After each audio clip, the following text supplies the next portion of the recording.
Hello హార్టీస్, చక్కా చేసుకునే lemon rice instant నేను చెప్తాను. ఒక స్పూన్ ఆవాలు తీసుకోవాలి. ఓకే, నెక్స్ట్ ఒక స్పూన్ మినప్పప్పు, రెండు రెబ్బలు ఎండుమిర్చి చాలు. ఇక మీకు కావాల్సినన్ని జీడిపప్పులు. ఇందులోకి మెయిన్ ఇంగ్రీడియంట్ వచ్చేసి మజ్జిగ మిరపకాయలు, అదేనండి చల్ల మిరపకాయలు.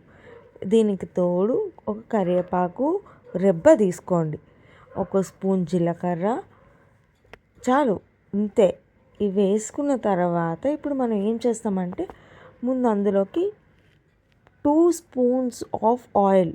స్పూన్ అంటే చిన్న స్పూన్ అన్నాను అని అనుకోకండి. మీరు ఏ గరిట ఒక పెద్ద గరిటతో 2 స్పూన్లు ఆయిల్ వేసి ముందు అందులో ఆవాలు చిట్లాలండి.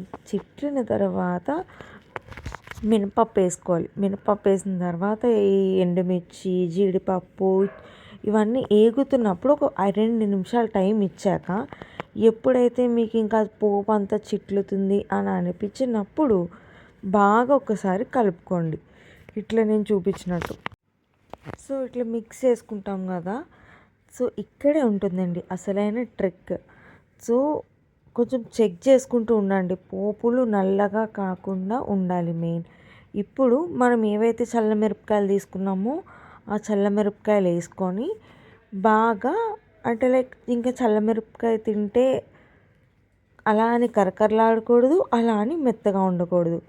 చూడ్డానికి ఎలా ఉండాలంటే లైక్ ఇప్పుడు నేను మీకు చూపిస్తున్న విధంగా ఉండనమాట. సో ఇదే టైంలో కొంచెం కరివేపాకు వేసుకోండి. కరివేపాకు వేసుకుంటే దాని యొక్క ఫ్లేవర్ అనేది వస్తుంది. ఆ ఫ్లేవర్ మీకు తెలిసిపోతుంది ఆటోమేటిక్గా, మీ కిచెన్ అంతా ఒక స్మెల్ కొడుతుంది. సో ఇందులోకి నార్మల్ మిరపకాయలు వేసుకొని, సో వేపుకొని చూపిస్తున్నాను కదా, ఇట్లా చేసుకోండి. మీకు ఎప్పుడైతే పోపు అర్థమవుతుంది, పోపు అంతా చిట్లుతుంది. ఎట్లా అంటే పట్ పట్మని మీకు సౌండ్ వినిపిస్తుంది. ఇంకా మీకు నచ్చితే బాయిల్ పల్లి వేసుకోవచ్చు. మీరు ఏ స్పూన్తో అయితే, ఇదే మెయిన్ మాట, ఏ స్పూన్తో అయితే మీరు ఆయిల్ వేసుకుంటున్నారో ఆ స్పూన్తో ఒక్క గరిట, నేను గరిట యూజ్ చేస్తున్నాను కాబట్టి ఒక గరిట నిండా వాటర్ వేసుకొని ఆ వాటర్లోనే మీరు ఎన్ని నిమ్మకాయలు వేసుకోవాలనుకుంటున్నారో అన్ని వేసుకోండి.